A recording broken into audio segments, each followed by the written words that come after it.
Hello नमस्कार विद्यार्थी मित्रांनो, या सेशनमध्ये आपण व्होल्टेज कंट्रोल बद्दल डिस्कस करणार आहे। मग व्होल्टेज कंट्रोल करायची काय गरज आहे, तर आपल्याला माहिती आहे पॉवर सिस्टम मध्ये काय असेल तर एक तर या ठिकाणी ओव्हर व्होल्टेज असेल किंवा सेकंड असेल अंडर व्होल्टेज। मग या ठिकाणी ओव्हर व्होल्टेज आणि अंडर व्होल्टेज मुळे ऍक्च्युअली काय प्रॉब्लेम होतो, जर काही व्होल्टेज लेवल जास्त असल्या आणि काय होईल बघा, इन्सुलेशनचं फेल्युअर होईल। कोणाचं, तर इन्सुलेशनच्या ठिकाणी फेल्युअर होण्याचे चान्सेस आहेत। आणि जर काही अंडर व्होल्टेज असेल तर या केसमध्ये काय असेल तर ट्रान्समिशन लाईन मध्ये लॉसेस काय असतील तर लॉसेस आर हाय असतील आणि इक्विपमेंट जे काय आहे ते प्रॉपर या ठिकाणी वर्क करणार नाहीत। म्हणजे व्होल्टेजची व्हॅल्यू जास्त असून पण चालणार नाहीये आणि व्होल्टेजची व्हॅल्यू कमी असून पण चालणार नाहीये। म्हणजे आपल्याला जर फॉर एक्झाम्पल एक आपण परमिसिबल लिमिट घेतलं ±5% तर त्या ±5% जास्त जर काही व्होल्टेज मध्ये व्हेरिएशन होत असेल तर आपल्याला त्या ठिकाणी कॉम्पन्सेशन डिव्हाइसची ठिकाणी गरज आहे। मग actually performance of the load equipments is satisfactory if it is supplied with the quality of the electricity. म्हणजे जर आपण जे काही इलेक्ट्रिसिटी आहे इलेक्ट्रिसिटी आपण क्वालिटीची घेतली तर जे इक्विपमेंट काय करतील बघा, तर प्रॉपरली वर्क करतील। It means that the required real power is delivered with the terminal voltage is within the regulation level. The system should not experience either over voltage or under voltage. म्हणजे system मध्ये काय कोणते over voltage पण नको आहेत आणि under voltage पण नको आहेत। Due to the over voltage insulation ठिकाणी फेल्युअर होईल, whereas due to the under voltage काय बघा, losses in the system is a more and power factor या ठिकाणी काय असेल तर कमी असेल। म्हणजे ओव्हर व्होल्टेज असल्यामुळे काय होईल तर सिस्टम मध्ये या ठिकाणी इन्सुलेशनचा फेल्युअर होईल आणि अंडर व्होल्टेज असल्याच्या कारणामुळे सिस्टम मध्ये काय होतील, लॉसेस वाढतील, पॉवर फॅक्टर काय होईल तर कमी होईल। The permissible range of the voltage drop is 5%। Permissible range केलेली 5% आहे, म्हणजे ±5% हे काय तर परमिसिबल लिमिट आहे। पण जर याच्यावर जर व्होल्टेज आपल्याकडे आला तर आपल्या ठिकाणी कॉम्पन्सेटिंग डिव्हाइसच्या ठिकाणी गरज आहे। म्हणजे आपल्याला काय तर व्होल्टेज कंट्रोल नेसेसरी आहे। म्हणजे या ठिकाणी आपण जे काय परमिसिबल लिमिट किती घेतो तर ±5% घेतो। एवढं असेल विदिन द 5% ठीक आहे। जर त्याच्यामध्ये जास्त काही व्होल्टेज मध्ये व्हेरिएशन असेल, ड्रॉप असेल तर ऍक्सेप्टेबल नाही आहे। Over voltage transmission is due to the Ferranti effect और due to the leading power factor load while under voltage occurs in case of the lagging power factor load। मग याच्यामध्ये दोन parameter दिले आहेत, कोणते तर ओव्हर व्होल्टेज कोणामुळे होतील आणि अंडर व्होल्टेज कोणामुळे होतील। जर आपण ओव्हर व्होल्टेजचा विचार केला तर ओव्हर व्होल्टेज हे जनरली या ठिकाणी फॅरांटी इफेक्ट मुळे होतात, नो लोडच्या केसमध्ये होतात, कॅपॅसिटन्स इफेक्ट मुळे होतात। म्हणजे ऍक्च्युअली काय तर या ठिकाणी या केसमध्ये पॉवर फॅक्टर कसा असेल तर या लीडिंग नेचरचा पॉवर फॅक्टर असेल, लोड हा कॅपॅसिटी असेल। आणि अंडर व्होल्टेज कोणामुळे होतात तर under voltage are due to the lagging power factor मुळे होतात। कोणामुळे तर लॅगिंग पॉवर फॅक्टर मुळे होतात। म्हणजे हे दोन पॉइंट आपल्याला याच्यामध्ये लक्षात ठेवायचे आहे। आता व्होल्टेज अंडर आहे, व्होल्टेजची व्हॅल्यू कशी आहे कमी आहे, तिला आपल्याला काय करायचं इम्प्रूव्ह करायचं आहे। आपण डिफरंट टाईपच्या कार्य करूया, कॉम्पन्सेट टेक्निक यूज करूया। व्होल्टेज लेवल कशा आहे तर जास्त आहे, जास्त व्होल्टेज आपल्याला काय करायला कमी करायला लागेल। या केसमध्ये आपण काय करूया, अगेन डिफरंट कॉम्पन्सेट डिव्हाइसचा यूज करूया। त्या डिव्हाइस कोणता आहे तर याच्याबद्दल आपण डिस्कस करतो। आता व्होल्टेज कंट्रोलच्या मेथड आहेत। जर व्होल्टेजची लेवल या ठिकाणी ±5% पेक्षा जर व्हेरिएशन जास्त होत असेल, जर ड्रॉप जास्त असेल, आपल्याला काय तर व्होल्टेज कंट्रोल करणं गरजेचं आहे। मग या केसमध्ये इंटरनल मेथड तर आपण काय म्हणतो एक्साइटेशन कंट्रोल आणि सेकंड आहे कोणतं तर एक्सटर्नल कंट्रोल, या दोन मेथडचा विचार करतो। मग फर्स्ट आहे इंटरनल मेथड और एक्साइटेशन कंट्रोल मेथड। मग या केसमध्ये काय करतो, फॉर एक्झाम्पल आपल्याकडे काय तर अशा परिस्थितीत सिंक्रोनस जनरेटर आहे, या ठिकाणी आपण काय करतो स्टेप अप ट्रान्सफॉर्मर यूज करतो। स्टेप अप ट्रान्सफॉर्मर यूज करून आपण काय करतो तर या ठिकाणी व्होल्टेजला काय करतो, हाय व्होल्टेजला ट्रान्समिट करण्याचा प्रयत्न करतो।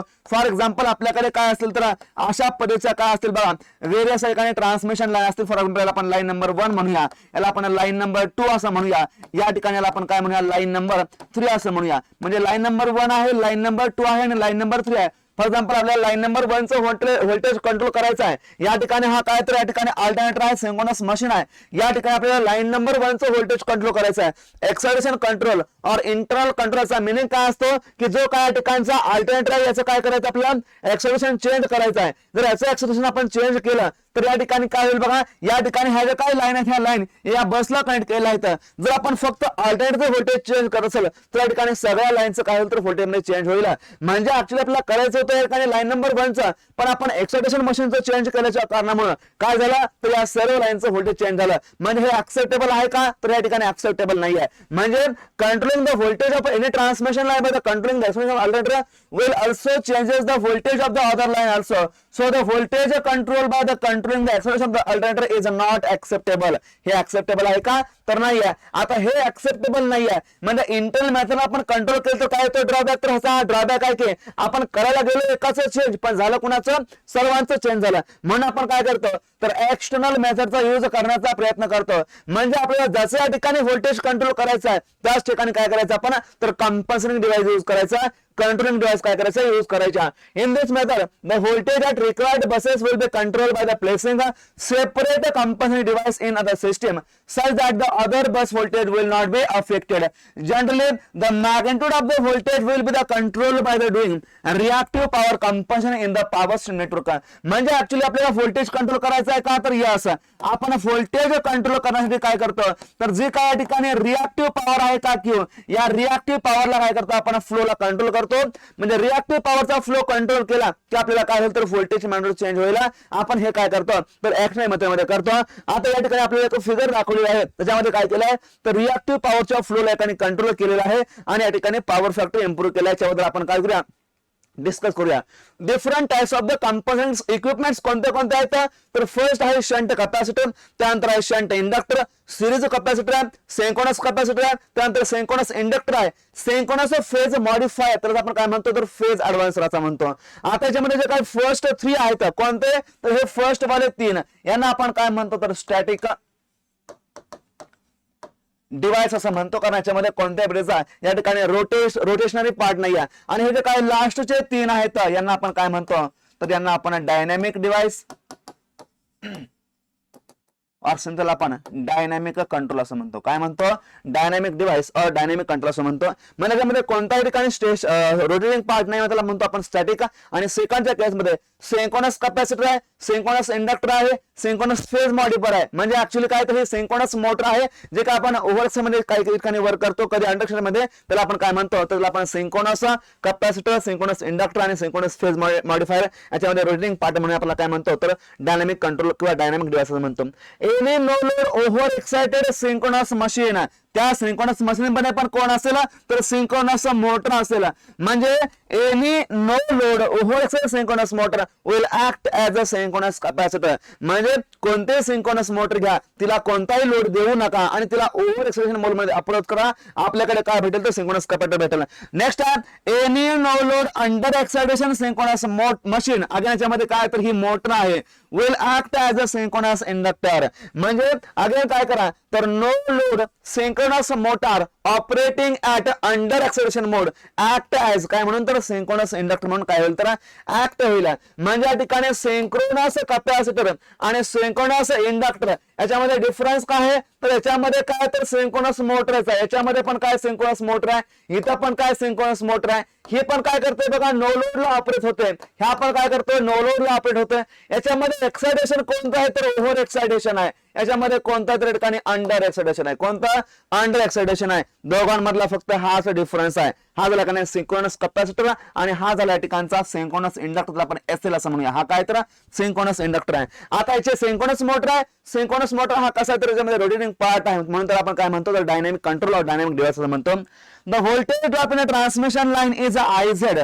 So to increase the receiving end voltage, we have to must reduce the काय असेल तर काही voltage आपल्याला reduce करावं लागेल in the line. For that purpose, we can either reduce the current carried by the line or by the impedance of the line. म्हणजे actually जो काय व्होल्टेज ड्रॉप आहे व्होल्टेज ड्रॉप इन ट्रान्समिटर काय असेल तर due to the I into Z drop. म्हणजे voltage drop actually काय असतो तर करंट आणि इम्पेडन्सचा प्रोडक्ट असेल. आपल्याला रिसिव्हिंग व्होल्टेज वाढवायचं का तर त्यासाठी काय करायला आपल्याला एक तर आपल्याला व्होल्टेज ड्रॉपला काय करायला कंट्रोल करावं लागेल. म्हणजे जर आपल्याला रिसिव्हिंगचं व्होल्टेज वाढवायचं असेल तर त्या केसमध्ये होणारा व्होल्टेज ड्रॉप काय करायला लागेल कमी करावा लागेल. मग व्होल्टेज ड्रॉप कसा करायचा फॉर एक्झाम्पल या ठिकाणी आपल्याला सांगितलेलं आहे या ठिकाणी काय तर I इंटू झेड हा काय तर व्होल्टेज ड्रॉप आहे. म्हणजे आपल्याला व्होल्टेज ड्रॉपला काय करायला आपल्याला कमी करावं लागेल. म्हणजे आपल्याला एक तर I ला कमी करावं लागेल किंवा दुसरी गोष्ट काय तर झेड ला कमी करावं लागेल. म्हणजे एक तर आपण इम्पेडन्स कमी करू शकतो किंवा दुसरी गोष्ट कोणत्या करंटला कमी करू शकतो. मग आपल्याला इम्पेडन्स कमी करायचं असेल तर आपण काय यूज करतो तर सिरीज कंपन्शन यूज करतो. आणि आपल्याला करंट कमी करायचं असेल तर आपण काय करतो तर शंट कंपन्शन यूज करतो. म्हणजे ऍक्च्युअली आपल्याला व्होल्टेज ड्रॉपच कमी करायचं आहे का व्होल्टेज ड्रॉपच कमी करायचं आहे. पॅरललच्या केसमध्ये आपण अलग काय होतो तर करंट चेंज होतो आणि सिरीजच्या केसमध्ये काय होतो करंट हा सेम असतो. म्हणजे जर पॅरलल आपण कनेक्शन घेतलं म्हणजे शंट कनेक्शन घेतलं त्याच्यामध्ये शंट कॅपॅसिटर असेल शंट जनरेटर असेल, इम्पॅक्ट कोणावरती करेल तर करंट वरती करेल. आणि जर आपण सिरीज कॅपॅसिटर घेतला किंवा सिरीज रिएक्टर घेतला तर इम्पॅक्ट कोणावरती करेल तर लाईनच्या इम्पिडन्स वरती करेल. या गोष्टी त्यामध्ये महत्वाच्या आहेत. म्हणजे ऍक्च्युअली आपल्याला काय करायचं तर जो काही लाईनचा ड्रॉप आहे that is I into Z हा जो काही ड्रॉप आहे या ड्रॉपलाच काय करायचं आपल्याला ऍक्च्युअली कंट्रोल करायचं आहे आणि तेच आपण काय करतो तर व्होल्टेज कंट्रोल मध्ये करतो. मग first to change the current in a transmission line shunt connected voltage connected device can be used. म्हणजे या केस मध्ये आपण काय करतोय तर शंट मध्ये काय करतो डिव्हाइस यूज करतो. फॉर एक्झाम्पल शंट इंडक्टर झाला, शंट कॅपॅसिटर झाला. Second to change the impedance of the line, लाईनचा इम्पिडन्स काय करायचा आहे चेंज करायचा आहे. या केस मध्ये आपण काय करतो series connected voltage control device are used. मग या केस मध्ये आपण काय करतो तर ज्या काय सिरीज मध्ये असणाऱ्या डिव्हाइसना आपण काय करतो तर यूज करण्याचा प्रयत्न करतो. या दोन्ही गोष्टी काय याच्यामध्ये महत्वाच्या आहेत. आता जे काही इलेक्ट्रिकल इक्विपमेंट आहेत याच्यामध्ये जे काही रिएक्टिव्ह पॉवर आहे ते रिएक्टिव्ह पॉवरचं नेचर कसं असेल याच्याबद्दल आपण डिस्कस करूया. आता इंडक्शन मोटर काय करते तर रिएक्टिव्ह पॉवरला अब्झॉर्ब करते तिच्या ऑपरेशनसाठी. इंडक्शन जनरेटर असेल काय करेल अब्झॉर्ब करेल. ट्रान्सफॉर्मर असेल काय करेल तर अब्झॉर्ब करेल. ट्रान्समिशन लाईनच्या केस आपण काय करतो 3 केसेस पाहतो. याच्यामध्ये लोडिंग जर एखादी असेल बरोबर असेल तर कोणत्याही प्रकारच्या रिएक्टिव्ह पॉवरचं अब्झॉर्प्शन होणार नाही, डिलिव्हर होणार नाही. जर लोडिंग ही ग्रेटर दॅन असेल तर त्या केसमध्ये रिएक्टिव्ह पॉवर अब्झॉर्ब केली जाईल. जर लोडिंग ही लेस दॅन असेल तर त्या केसमध्ये रिएक्टिव्ह पॉवरचं डिलिव्हर होईल. म्हणजे जे काय लाईन त्यांना काय करत सोर्स म्हणून ऍक्ट करण्याचा प्रयत्न करेल. हीटर काय असतो तर हीटर हा रेजिस्टिव्ह एलिमेंट असतो. कोणत्याही प्रकारच्या रिएक्टिव्ह पॉवरला घेणार पण नाहीये आणि देणार पण नाहीये. म्हणजे रिएक्टिव्ह पॉवर या केसमध्ये काय तर 0. अंडरग्राउंड केबल काय असतात तर सोर्स ऑफ रिएक्टिव्ह पॉवर असतात. म्हणजे क्यूला काय करतात डिलिव्हर करण्याचा प्रयत्न करतात. आता सिंक्रोनस जनरेटर आहे आणि सिंक्रोनस मोटर याच्यामध्ये जर ओव्हर एक्सायटेशनची केस असेल म्हणजे ओव्हर एक्सायटेशन म्हणजे काय तर या ठिकाणी एक्सायटेशन कसं आहे तर जास्त आहे. मग ओव्हर एक्सायटेशन असेल तर केसमध्ये काय करेल जे काय मशीन आहे ते मशीन मग जनरेटर असू द्या किंवा मोटर असू द्या काय करेल तर देण्याचा प्रयत्न करेल. फक्त याच्या केसमध्ये पॉवर फॅक्टर हा काय असेल तर डिफरंट पॉवर फॅक्टर असेल. देअरफॉर जो काही ठिकाणी ओव्हर एक्सायटेशनची केस आहे कोणाची alternate source of reactive power असेल आणि या केसमध्ये पॉवर फॅक्टर लॅगिंग असेल. याही केसामध्ये सोर्स ऑफ रिएक्टिव्ह पॉवर असेल आणि लीडिंग पॉवर फॅक्टर मध्ये ऑपरेट करेल. फक्त या दोघांमध्ये काय तर पॉवर फॅक्टरचा डिफरन्स आहे. आता इथं अंडर एक्सायटेशन आहे, पॉवर फॅक्टर लीडिंग आहे, अंडर एक्सायटेशन आहे. याच्याकडे काय तर रिएक्टिव्ह पॉवरची कमतरता ही काय करेल तर अब्झॉर्ब करेल. इथंही कमतरता आहे काय करेल तर अब्झॉर्ब करेल. पण इथं पॉवर फॅक्टर हा लीडिंग आहे, इथं काय असेल तर लॅगिंग पॉवर फॅक्टर असेल. आणि नॉर्मल केसमध्ये दोन्ही केसमध्ये काय असेल बघा तर पॉवर फॅक्टर हा युनिट असेल आणि या केसमध्ये कोणत्याही प्रकारच्या रिएक्टिव्ह पॉवरचं अब्झॉर्प्शन होणार नाही और डिलिव्हरेशन होणार नाही. गोष्ट महत्वाची आहे. आता हाच चार्ट आपल्याला दिलेला आहे. सिंक्रोनस जनरेटर त्याला आपण काय म्हणूया सिंक्रोनस मशीनलाच आपण काय म्हणूया जनरेटर त्याला आपण काय म्हणूया अल्टरनेटर असं म्हणूया. आणि सिंक करेल म्हणजे अब्झॉर्ब करेल याला आपण क्यू अब्झॉर्ब असं म्हणतो. या ठिकाणी त्याला आपण क्यू डिलिव्हर असं म्हणतो. जर अंडर एक्सायटेशन काय करेल तर नेहमी घेण्याचा प्रयत्न करेल. जर ओव्हर एक्सायटेशन असेल तर काय देण्याचा प्रयत्न करेल.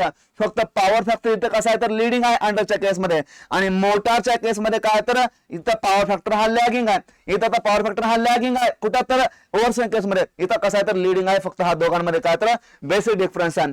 इंडक्शन मोटर असेल, ट्रान्सफॉर्मर असेल आणि ट्रान्समिशन लाईन असेल हे काय करतील तर हा एक्सायटेशनच्या मध्ये असतं का तर नसतं. म्हणजे या ठिकाणी कोणत्या एक्सायटेशनच्या ठिकाणी गरज नाही आहे. ही रिएक्टिव्ह पॉवरला काय करेल तर घेईल आणि या ठिकाणी पॉवर फॅक्टर कोणता असेल ठिकाणी लीडिंग पॉवर फॅक्टर मध्ये असेल. ट्रान्सफॉर्मर काय करेल तर रिएक्टिव्ह पॉवरला घेईल त्यानंतर देईल का तर नाही देणार. त्यानंतर ट्रान्समिशन लाईन करेल. लोडिंग जर या ठिकाणी ग्रेटर दॅन असेल तर काय घेईल. जर लोडिंग लेस दॅन असेल काय करेल देईल आणि जर लोडिंग इज इक्वल टू असं असेल त्याकडे कोणत्याही परिस्थिती घेणार पण नाही आणि देणार पण नाही. मोटर बद्दल आपण डिस्कशन केलं. इंडक्शन मोटर काय करेल तर या ठिकाणी घेईल रिएक्टिव्ह पॉवर कुठं तर लॅगिंग पॉवर फॅक्टरच्या केसमध्ये. एक्सप्रेशन कोणता आहे का तर या ठिकाणी नसतं. त्यानंतर देईल का तर नाही.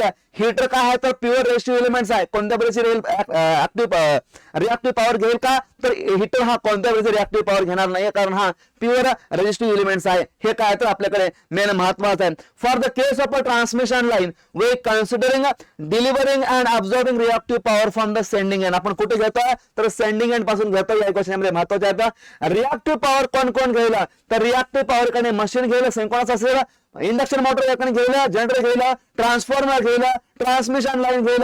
सर्व या ठिकाणी घेतील रिएक्टिव्ह पॉवर. फक्त हीटर या ठिकाणी काय करणार नाही रिएक्टिव्ह पॉवर घेणार नाही. अजून रिएक्टिव्ह पॉवर देतील कोण सिंक्रोनस मशीन मध्ये दोन्ही ठिकाणी देतील त्यानंतर दुसरं कोण देईल, ट्रान्समिशन लाईन देईल, ज्यावेळेस लोडिंग ही लेस दॅन SIL असेल त्या केसमध्ये देईल. म्हणजे या गोष्टी आपण लक्षात ठेवायच्या आहेत. Relation between the receiving end voltage and net reactive power. आता रिसिव्हिंग एंडचं व्होल्टेज आणि नेट रिएक्टिव्ह पॉवर याच्यामध्ये काय रिलेशन आहे. फॉर एक्झाम्पल या ठिकाणी आपल्याकडे काय असेल, सेंडिंग एंड असेल आणि या ठिकाणी माझ्याकडे काय तर रिसिव्हिंग एंड आहे. फॉर एक्झाम्पल या ठिकाणी काहीतरी लोड मी काय करतोय तर कनेक्ट करण्याचा प्रयत्न करतोय.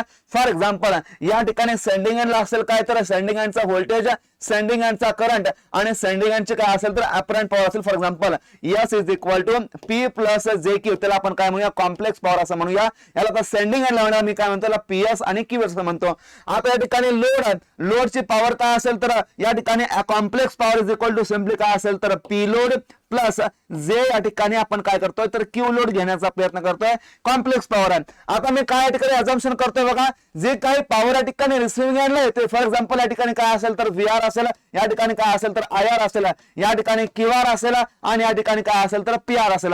आता जी काही या ठिकाणी रिअल पॉवर येते आणि रिएक्टिव्ह पॉवर येते वेव्हच्या माध्यमातून ही रिसिव्हिंग एंडला आली. आता या ठिकाणी जे काय रिसिव्हिंग एंड आहे त्या रिसिव्हिंग एंडच्या केसमध्ये जे काय आलेली पॉवर आहे ती पॉवर या ठिकाणी जेवढी आपण सेंड केली होती तेवढीच पॉवर इथे आली असेल. फॉर एक्झाम्पल मी अझम्पशन हे घेतोय की जे या ठिकाणी लोडला दिलेली जी काय पॉवर आहे आणि जे काय रिसिव्हिंग एंडला आलेली पॉवर आहे ती कोणाबरोबर आहे तर QS बरोबर आहे. म्हणजे जेवढी या ठिकाणी मी पॉवर इथं पाठवली रिएक्टिव्ह पॉवर तेवढी काय केली तर लोडला गेले. म्हणजे रिसिव्हिंग एंडच्या केसमध्ये जो काय या ठिकाणचा QR आहे तो QRच मी काय म्हणतो तर QS च्या बरोबर आहे. म्हणजे ऍक्च्युली या ठिकाणी आलेली कॉम्प्लेक्स पॉवर किती आहे तर PS प्लस JQS आहे. सिम्पली काय तर PS प्लस JQS आहे. हे अझम्पशन या ठिकाणी घेतलेलं आहे आणि हे अझम्पशन घेऊन जर मी याला सॉल्व्ह करण्याचा प्रयत्न केला तर माझ्याकडे जे काय इक्वेशन भेटतंय ते इक्वेशन आपल्याकडे काय भेटतंय तर simply QS is equal to VS divided by X into bracket मध्ये काय असेल तर mod of VS minus mod of VR into cos of del. माझ्याकडे हे काय भेटतं तर या ठिकाणी रिएक्टिव्ह पॉवरचे काही इक्वेशन भेटतात. आता या ठिकाणी हा QS काय तर QS is nothing but net reactive power flow in a transmission line. या केस मध्ये ट्रान्समिशन मध्ये पॉवरचा फ्लो कुठून कुठपर्यंत आहे तर सेंडिंग एंड पासून रिसिव्हिंग एंड पर्यंत आहे. आता नेट रिएक्टिव्ह पॉवर किती फ्लो होते या लाईन मध्ये तर या ठिकाणी QS च्या बरोबर होते. मग QS या ठिकाणचा काय तर net reactive power flow of the जे काय रिएक्टिव्ह पॉवर आहे ते रिएक्टिव्ह पॉवरचा नेट फ्लो आहे कुठं तर सेंडिंग एंड पासून रिसिव्हिंग एंड कडे. VS काय तर सेंडिंग एंडचं व्होल्टेज आहे, VR काय तर रिसिव्हिंग एंडचं व्होल्टेज आहे. आता हा जो काय कॉस डेल आहे तो कॉस डेल काय ठिकाणी तर जे काय आपण सिस्टमला जर आपण एखादी स्टेबल केलं म्हणजे if system is a stable आहे असं आपण म्हटलं म्हणजे if the system is stable then जो काही कॉस्ट डेल आहे तो cost del is approximately equal to काय तर 1 आहे असं आपण म्हणतोय. म्हणजे जे काय सिस्टमची स्टॅबिलिटी आहे ते सिस्टम स्टॅबिलिटी आपल्याकडे चांगली आहे आपण असं म्हणतोय. त्या केसमध्ये कॉस्ट डेलची व्हॅल्यू आपण काय करतोय तर 1 घेण्याचा प्रयत्न करतोय. जेव्हा आपण कॉस्ट डेल या ठिकाणी 1 ठेवूया त्यावेळेस ह्या जो काय ठिकाणचा VR into cos of del आहे हा कॉस्ट डेलची व्हॅल्यू आपण जर 1 घेतले तर सिम्पली या ठिकाणी काय राहील तर VR राहील. देअरफॉर हे जे काय इक्वेशन कसं बघा तर सिम्पली या ठिकाणी QS is equal to simply VS divided by काय असेल तर X असेल इंटू या ठिकाणी काय असेल ब्रॅकेट मध्ये मॉड ऑफ VS मायनस काय असेल तर मॉड ऑफ VR. आपल्याकडे काय भेटतं तर हे रिएक्टिव्ह पॉवरचं इक्वेशन भेटतंय. जर आपण याला थोडंसं सिम्प्लिफाय केलं, रिअरेंजमेंट केलं तर जो काय आपल्या रिसिव्हिंग एंडचा व्होल्टेज आहे VR इज इक्वल टू काय भेटेल तर VS mod of VS minus X divided by mod of VS into या ठिकाणी काय असेल तर हा या ठिकाणी नेट रिएक्टिव्ह पॉवर QS असेल. या ठिकाणी जो काही QS आहे तो QS काय तर net reactive power flow in a transmission line. म्हणजे QS या ठिकाणचा काय तर नेट रिएक्टिव्ह पॉवरचा फ्लो आहे ट्रान्समिशन लाईन मध्ये होणार आहे. म्हणजे ट्रान्समिशन मध्ये ऍक्च्युअली नेट रिएक्टिव्ह पॉवरचा फ्लो किती आहे हे आपण काय म्हणतो लिहिण्याचा प्रयत्न करतोय. आता VR काय तर रिसिव्हिंग एंडचं व्होल्टेज आहे, VS काय तर सेंडिंग एंडचं व्होल्टेज आहे, X काय तर ट्रान्समिशनचा रिएक्टन्स असेल, VS काय तर सेंडिंग एंडचं व्होल्टेज आहे. आता या ठिकाणी हा जो काय QS आहे तर या QS ला आपण कंट्रोल केलं तर यानुसार काय होईल बघा तर ही टर्म या ठिकाणी कंट्रोल केली जाईल. आता VS मायनस समथिंग आहे आपण QS ला कंट्रोल करूया, याची व्हॅल्यू आपण चेंज करूया. QS चेंज झाला की ही पॅरामीटरला चेंज होईल, याची व्हॅल्यू चेंज होईल आणि जर याची व्हॅल्यू चेंज झाली तर VS मायनस हा असल्याच्या कारणामुळे हा VR काय होईल तर चेंज होईल. म्हणजे ऍक्च्युअली आपण व्होल्टेज कंट्रोल करतो, व्होल्टेजला चेंज करतो कशाच्या माध्यमातून तर by changing the reactive power flow of the line. लाईनच्या रिएक्टिव्ह पॉवरच्या फ्लोला काय करायचं कंट्रोल करायचा आणि आपल्याकडे काय होईल तर व्होल्टेज आणि चेंज होईल. म्हणजे ऍक्च्युअली आपण व्होल्टेज कंट्रोल करतो कशाच्या माध्यमातून तर by changing net reactive power flow in a transmission line और in a line we can control we can control under voltage or over voltage in a transmission line, and that is called as voltage control or compensating technique. त्याला आपण काय म्हणतो voltage control, और त्याला आपण काय म्हणतो कॉम्पन्सेटिंग टेक्निक पण यूज करतो. जेणेकरून काय करायचं आपल्याला रिएक्टिव्ह पॉवरच्या फ्लोला कंट्रोल करायचा आहे आणि इकडे काय होतं व्होल्टेज कंट्रोल होईल. या गोष्टी ह्या बेसिक आहेत. आपल्याला इक्वेशन कोणतं लक्षात ठेवायचं आहे, तर हे एक इक्वेशन आपल्याला लक्षात ठेवायचं आहे. हे इक्वेशन आपण नेहमी लक्षात ठेवायचं. आणि सेकंड नंबरचं हे इक्वेशन. आता या ठिकाणी या क्यूएसला कंट्रोल केलं, रिएक्टिव्ह पॉवरचा फ्लो कंट्रोल झाला की या ठिकाणी टर्म या ठिकाणी कंट्रोल होईल. ही टर्म कंट्रोल झाली की या ठिकाणी काय तर व्हीएस कंट्रोल होईल. हे इक्वेशन आपण काय करायचं अगेन महत्वाचं आहे आणि आपल्याला लक्षात ठेवायचं आहे. Shunt capacitor. आता शंट कॅपॅसिटर म्हणजे काय ऍक्च्युली, आता जे काय आपण शंट मध्ये एलिमेंट्स कनेक्ट करतो याचा पर्पज काय असतो, तर ट्रान्समिशन मध्ये होणारा करंटला काय करायचं कंट्रोल करण्याचा प्रयत्न करायचा, करंटला काय करायचं मॉडिफाय करण्याचा प्रयत्न करायचा. मग शंट कॅपॅसिटर म्हणजे काय, तर हा एक पॅरलल मध्ये कनेक्ट केलेला असेल.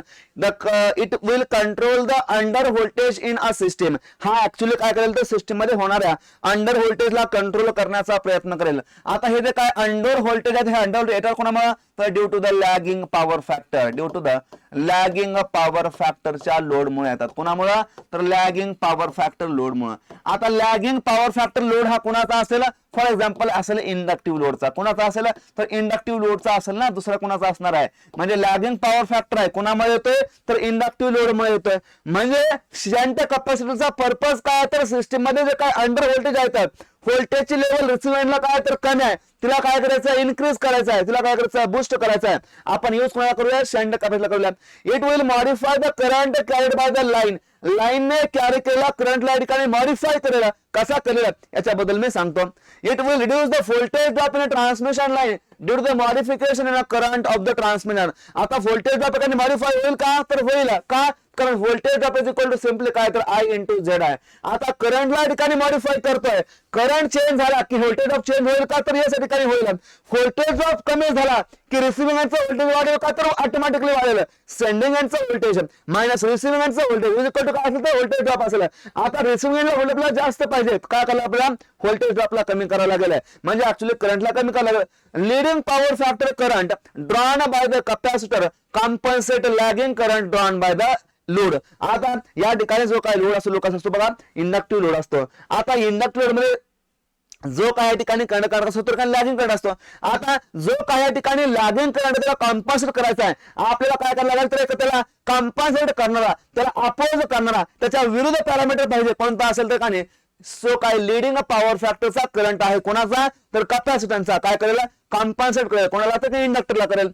It will inject the reactive power into the system. हा काय करेल बघा, सिस्टीम मध्ये रिएक्टिव्ह पॉवरला इंजेक्ट करण्याचा प्रयत्न करेल. म्हणजे सिस्टीम मध्ये काय करेल, तर रिएक्टिव्ह पॉवरला देईल, टाकेल. The shunt capacitor is also improve the power factor of the load apart from the improvement in the voltage. हा काय करेल सिस्टीमचा पॉवर फॅक्टर पण इम्प्रूव्ह करेल अपार्ट फ्रॉम द काय, तर व्होल्टेजला इम्प्रूव्ह करण्याचा बरोबरच काय करेल या ठिकाणी पॉवर फॅक्टर इम्प्रूव्ह करेल. Shunt capacitor also called as power factor correction device. म्हणून आपण त्याला म्हणतो तर पॉवर फॅक्टर करेक्शन डिव्हाइस म्हणतो. ही गोष्ट महत्वाची आहे आणि लक्षात ठेवायचं आहे. आता विदाउट शंट कॅपॅसिटर आणि विथ शंट कॅपॅसिटर याच्यामध्ये ऍक्च्युली इम्पॅक्ट कसा होतो याच्याबद्दल आपल्याला डिस्कस करायचं. आता विदाउट शंट कॅपॅसिटर आपल्याला फिगर दाखवलेला आहे, सेंडिंग एंडचं व्होल्टेज आहे, रिसिव्हिंग एंडचा करंट आहे. या ठिकाणी काहीतरी एक लोड आहे, फॉर एक्झाम्पल हा लोड कसा आहे, तर या ठिकाणी लॅगिंग पॉवर फॅक्टरचा लोड आहे. कसा असेल तर लॅगिंग पॉवर फॅक्टरचा लोड आहे. या ठिकाणी लोड लागलेली पॉवर पी लोड प्लस काय तर जे क्यू लोड आहे, काय तर कॉम्प्लेक्स पॉवर आहे. आता या केसमध्ये आपण जे काय बेसिक इक्वेशन लक्षात ठेवायला सांगितलं कोणता, तर mod of VR is equal to mod of VS minus X divided by mod of VS into काय सांगितलं मी तर QS. हे इक्वेशन काय करा लक्षात ठेवण्याचा प्रयत्न करा. आता या ठिकाणी मी काय म्हटलं तर जे आपण सेंडिंग एंडला जे काय ठिकाणी पॉवर पाठवली ती कुठपर्यंत आली, रिसिव्हिंग एंड पर्यंत आली. म्हणजे या केस मध्ये काय आलं बघा, पी प्लस जे क्यूएस आला. आता क्यूएस इथं आली का, हो क्यूएस इथं आली. आता या बसच्या ठिकाणी काय करायचं, आपण जे पॉवर थेरम लावायचं ते काय, तर जेवढी पॉवर इथं येईल तेवढी पॉवर इथून जाईल. म्हणजे आपण रिएक्टिव्ह पॉवरचा विचार केला तर या केस मध्ये काय असेल बघा, simply QS is equal to काय असेल तर क्यू लोड असेल. म्हणजे जी या ठिकाणी पॉवर इथं आलेली आहे रिसिव्हिंग एंडला ती काय तर एकाने लोडने घेतलेली काय असेल तर पॉवर असेल, कुणी लोडने घेतलेली पॉवर असेल. मग ही केस नंबर फर्स्ट आहे विदाउट काय तर शंट कॅपॅसिटर. म्हणजे या केस मध्ये मी काय म्हणतो तर सिंपली याला VR1 म्हणतो, is equal to VS minus X divided by VS into या ठिकाणी या क्यूएस ची व्हॅल्यू या ठिकाणी काय असेल तर सिंपली क्यू लोडच्या बरोबर असेल. देअरफॉर या ठिकाणी या क्यूएस ला मी काय करतो, सिंपली ठिकाणी क्यू लोड न रिप्लेस करतो. देअरफॉर या ठिकाणी मी काय लिहितो बघा, तर सिंपली या ठिकाणी क्यू लोड लिहिला. काय लिहिला, क्यू लोड लिहिला. आणि ते आपल्याकडे दिलं आहे ते क्यू लोड लिहिला, म्हणजे reactive power of the load लिहिलेला आहे. आता या केस मध्ये आपल्याला जर लोडच्या केस मध्ये आपल्याला रिएक्टिव्ह पॉवर अशी असेल आणि आपल्याला जर व्होल्टेज कंट्रोल काय करायचं व्होल्टेज काय करायचं, इम्प्रूव्ह करायचं. का करायचं इम्प्रूव्ह, कारण रिसिव्हिंग एंडचं व्होल्टेज हे इंडक्टिव्ह लोडच्या केस मध्ये काय तर कमी आहे कम्पेअर्ड टू द सेंडिंग एंडचा व्होल्टेज. या ठिकाणी व्होल्टेजचा ड्रॉप जास्त आहे, आपल्याला तो कमी करायचा आहे. आपण काय यूज करतो, शंट कॅपॅसिटर यूज करतो. आता या ठिकाणी विथ शंट कॅपॅसिटर जर आपण शंट कॅपॅसिटर लावूया तर शंट कॅपॅसिटरचं काम काय तर तो काय रिएक्टिव्ह पॉवरला सिस्टम मध्ये इंजेक्ट करण्याचा प्रयत्न करेल. फॉर एक्झाम्पल या ठिकाणी बघा शंट कॅपॅसिटर लावलेला, या ठिकाणी काय करतो, सिस्टम मध्ये रिएक्टिव्ह पॉवर देण्याचा प्रयत्न करतोय. म्हणजे या ठिकाणी बघा याची आरो कुठेतरी अपवर्ड आहे, या ठिकाणी हा रिएक्टिव्ह पॉवर घेईला, हा काय करतो इथे देतोय. अगेन या लाईन मध्ये सेंडिंग एंड पासून आलेले काय तर या ठिकाणी एक रिएक्टिव्ह पॉवर आली. फॉर एक्झाम्पल ही काय तर क्यूएस आहे, काय आहे क्यूएस. म्हणजे या ठिकाणी या लोडला काय करायचं, आपल्याला रिएक्टिव्ह पॉवर द्यायची आहे. या ठिकाणी सेंडिंग एंड पासून एक आलेली आहे आणि एक शंट कॅपॅसिटर दिलेला आहे. म्हणजे दोन पद्धतीच्या पॉवर काय झाल्या, इनकमिंग झाल्या आणि एक काय झाले आउटगोइंग पॉवर झाली.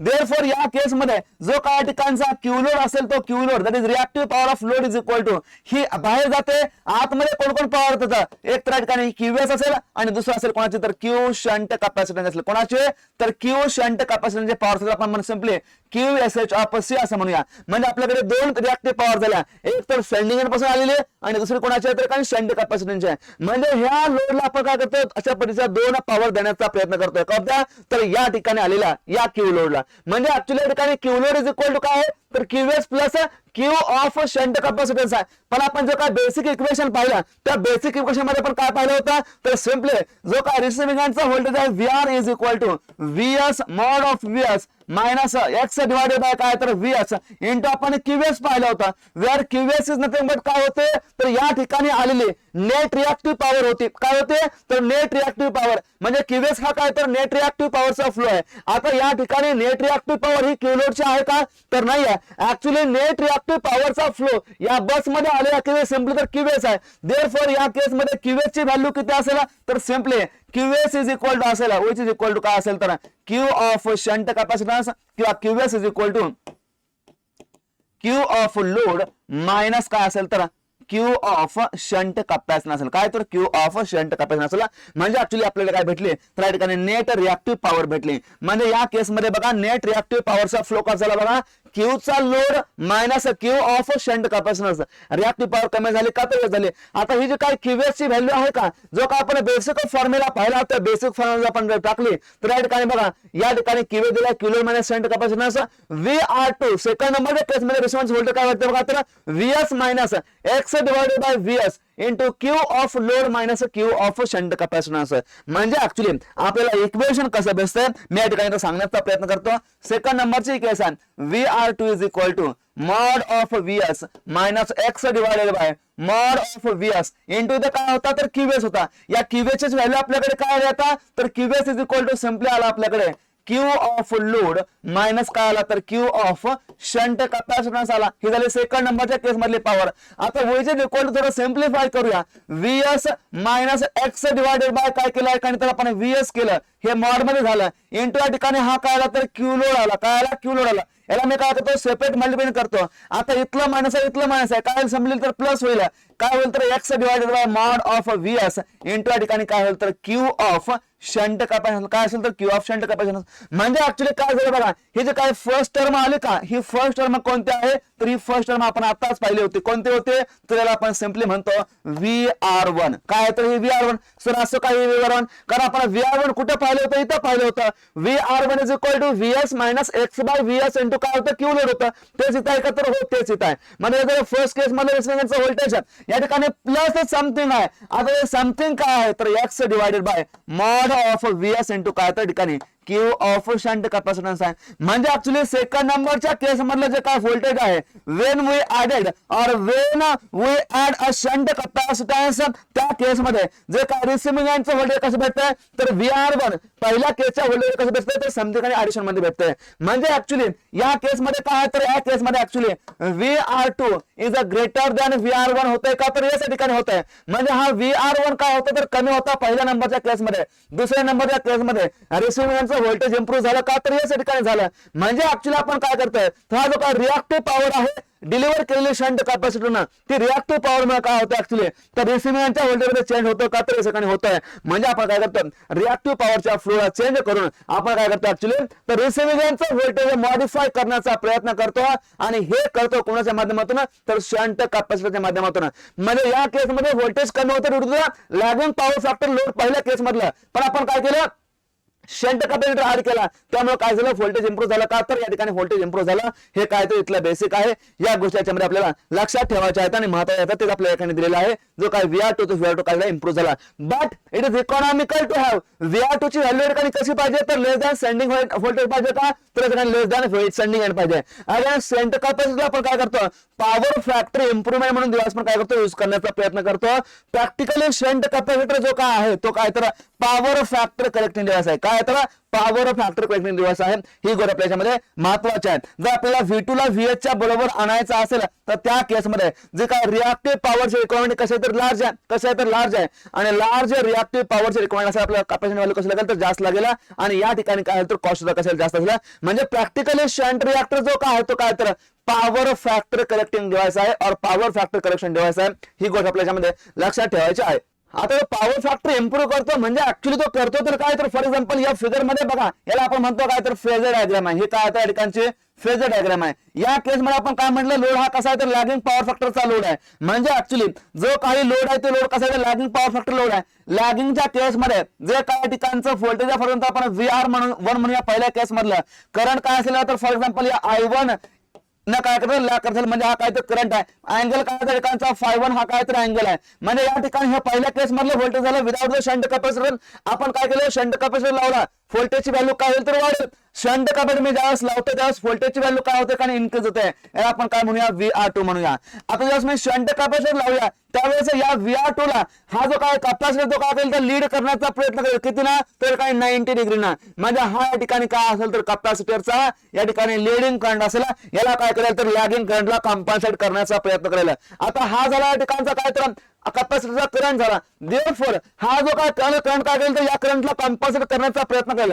ऍक्च्युली कॉम्पन्सेट करतो म्हणजे काय करतो फॉर एक्झाम्पल तर याला आपण इथं असं दाखवू शकतो का तरी करू शकतो. आता हा इथं हा मी काय केलं एवढाच मॅग्नेट्यूडचा घेतला म्हणजे या ठिकाणी जो काय करंट झाला पॉवर मध्ये नवीनचा जो रूपांतर झाला तर हा झाला. याला आपण काय म्हणूया बघा तर I2 म्हणूया. काय म्हणूया I2 म्हणूया. हा पहिल्या केस मधला होता I1 हा झाला या ठिकाणचा I2. आता या ठिकाणी जो काय हा पॉवर फॅक्टर अँगल हा कोण झाला बघा तर ∅2 झाला. कोण झाला या ठिकाणी झाला ∅2. म्हणजे ऍक्च्युली रिएक्टिव्ह पॉवरच्या फ्लो मुळे आपण काय करतो एकंदर करंटला कंट्रोल करतो का तर करतो. म्हणजे या ठिकाणी पहिल्या केस मध्ये करंट हा I1 होता दुसऱ्या केस मध्ये काय झाला बघा तर I2 झाला. करंट I2 ह्या ठिकाणी मॉडिफाय झाला का तर या ठिकाणी हा मॉडिफाय झाला. म्हणजेच या केस मध्ये जर आपण पॉवर फॅक्टर ठिकाणी विचार करायला गेलो तर पॉवर फॅक्टर अँगल ∅2 हा काय तर लेस दॅन कसा आहे तर ∅1 आहे. कसा आहे ∅2 इज लेस दॅन ∅1 आहे. जर असं असेल तर कॉस ऑफ ∅2 इज काय असेल तर कॉस ऑफ ∅1 पेक्षा काय ग्रेट असेल. म्हणजे या केस मध्ये पॉवर फॅक्टर इम्प्रूव्ह होतोय का तर होतोय. हेन्स या ठिकाणी काय असेल बघा पॉवर फॅक्टर इज इम्प्रूव्ड. म्हणजे या केस मध्ये काय होईल बघा पॉवर फॅक्टर या ठिकाणी इम्प्रूव्ह होईल. म्हणजे हाशापणे काय होतं आपल्याकडे पॉवर फॅक्टर इम्प्रूव्ह होतं. आता हा IC करंट आहे हा कोणामुळे येतोय तर हा येतोय शंट कॅपॅसिटर मुळे आणि हा कोणामुळे आहे तर इंडक्टिव्ह लोड मुळे या ठिकाणी असतो. आपल्याला गोष्ट एक माहिती पाहिजे इंडक्टिव्ह करंट असेल तर एकाने पॉवर फॅक्टर हा नेहमी लॅगिंग नेचरचा असेल.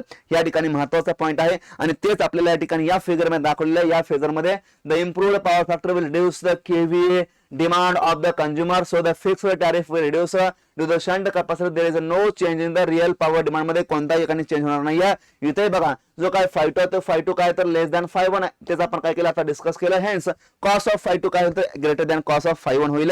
आता या ठिकाणी हे रिअल पॉवरचं डिमांड आहे, रिअल पॉवर मध्ये कोणत्याही ठिकाणी डिमांड मध्ये चेंज होणार नाही आहे।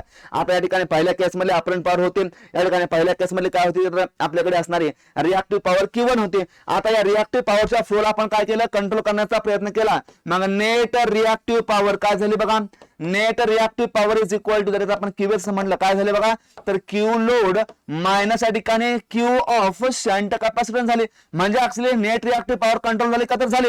पहिल्या केस मध्ये काय Q1 होते, दुसऱ्या केस सिंपली Q2 झाले, म्हणजे कमी झाले का तर कमी झाले, म्हणजे रिएक्टिव्ह पॉवरचा फ्लो कमी झाल्याच्या कारणामुळे phi2 या ठिकाणी कमी झाला का झाला। जर phi2 या ठिकाणी कमी झालेला असेल तर त्या केस मध्ये कॉस्ट ऑफ phi2 काय झाला असेल तर वाढला असेल, म्हणजे पॉवर फॅक्टर काय झाला आणि इम्प्रूव्ह झाला। हे काय त्याचं मेजर ऍडव्हान्टेज आहे, ही गोष्ट आपल्यामध्ये महत्त्वाची ठेवायची आहे, लक्षात ठेवायची आहे। म्हणजे ऍक्च्युअली प्रॅक्टिकली शंट कॅपॅसिटर काय करतो ऍक्च्युअली तर शंट कॅपॅसिटर आपल्याकडे दोन कामे करतो। कोणती कोणती दोन कामे तर एक या ठिकाणी अंडर व्होल्टेजला काय करायचं आपल्याला इम्प्रूव्ह करायचं आहे।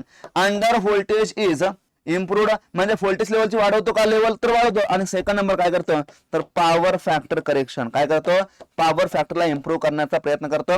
कॉस ऑफ phi1 पहिल्या केसमध्ये phi1 हा जास्त असल्याच्या कारणामुळे कॉस ऑफ phi1 काय होता कमी होता, म्हणजे पॉवर फॅक्टर पहिल्या केसमध्ये कमी होता, दुसऱ्या केसमध्ये काय झाला तर वाढला। आता reactive power supplied by the shunt capacitor, आता जो काय शंट कॅपॅसिटर आहे तो शंट कॅपॅसिटर रिएक्टिव्ह पॉवर काने सप्लाय किती केले असेल therefore which is equal to काय असेल तर Q1 मायनस Q2, कोणते तर Q1 मायनस Q2। आता Q1 मायनस Q2 ही जे काय रिएक्टिव्ह पॉवर आहे ते रिएक्टिव्ह पॉवर काय केली तर काही शंट कॅपॅसिटर सप्लाय केले, मग ते शंट कॅपॅसिटर सप्लाय केलेले पॉवर या केस मध्ये किती असेल तर सिंपली या ठिकाणी Q of shunt capacitance is equal to काय असेल तर P of tan of phi1 minus tan of काय असेल बघा तर phi2 असेल।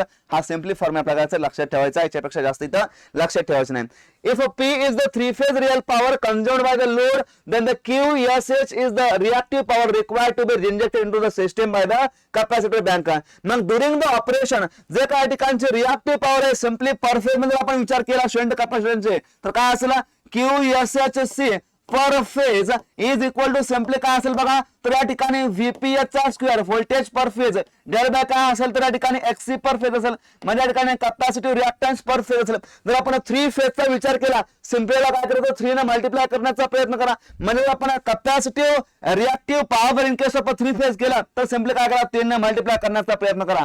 आता XC पर फेज काय असतो तर विच इज इक्वल टू काय असेल तर 1 divided by omega C PH। आता ओमेगा CPH म्हणजे काय तर हा कॅपॅसिटन्स आहे कसं तर पर फेज आहे, म्हणजे ऍक्च्युअली जो काय XC तो XC काय असतो 1 divided by omega C per phase असतो। आता पर फेज ला तुम्ही काय देता ठिकाणी C ला सिंपली C फेज दिलं म्हणजे काय तर हा कॅपॅसिटन्स पर फेज बेसिस वरती आहे।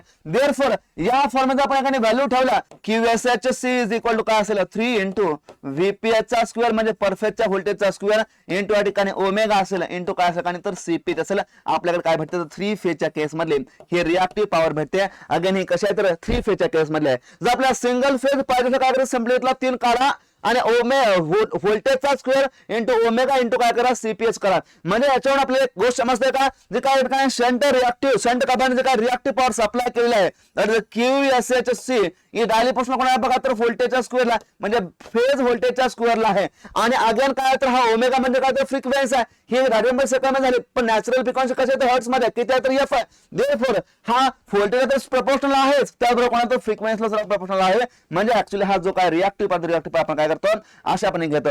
At the stage of designing आपल्याला कॅपॅसिटर डिझाइन करायचा आहे, आपल्याला किती अमाऊंटचा कॅपॅसिटर किंवा किती व्हॅल्यूचा कॅपॅसिटर लावायचा आहे आपण डिफाइन करतो का घेतो कोणानुसार तर या व्हॅल्यूनुसार घेतो, म्हणजे actually at the time of designing जो काय ठिकाणचा C पर फेज असेल which is equal to Q of shunt capacitance in case of the 3 phase करा डिवाइडेड बाय काय करा तर 3 इंटू या ठिकाणी काय असेल तर VPH चा स्क्वेअर इंटू काय असेल सिंपली तर ओमेगा असेल, आणि हीच गोष्ट आपल्याच्यामध्ये दिलेली आहे, म्हणजे शंट कॅपॅसिटर आपल्याला एवढ्या व्हॅल्यूचा एक ठिकाणी लावावा लागेल। नॉर्मली जो काही शंट कॅपॅसिटर असतो तो कसा असतो बघा तर in case of the delta connection system मध्ये असतो, कसा तर डेल्टा मध्ये असतो, म्हणजे कॅपॅसिटन्स हा जनरली डेल्टा कनेक्ट सिस्टम मध्ये आपण कनेक्ट करतो। ही गोष्ट आपल्याच्यामध्ये लक्षात ठेवायची आहे आणि महत्वाचे आहे। आपण शंट कॅपॅसिटर बद्दल डिस्कशन केलं, आता आपण शंट इंडक्टर बद्दल डिस्कस करूया।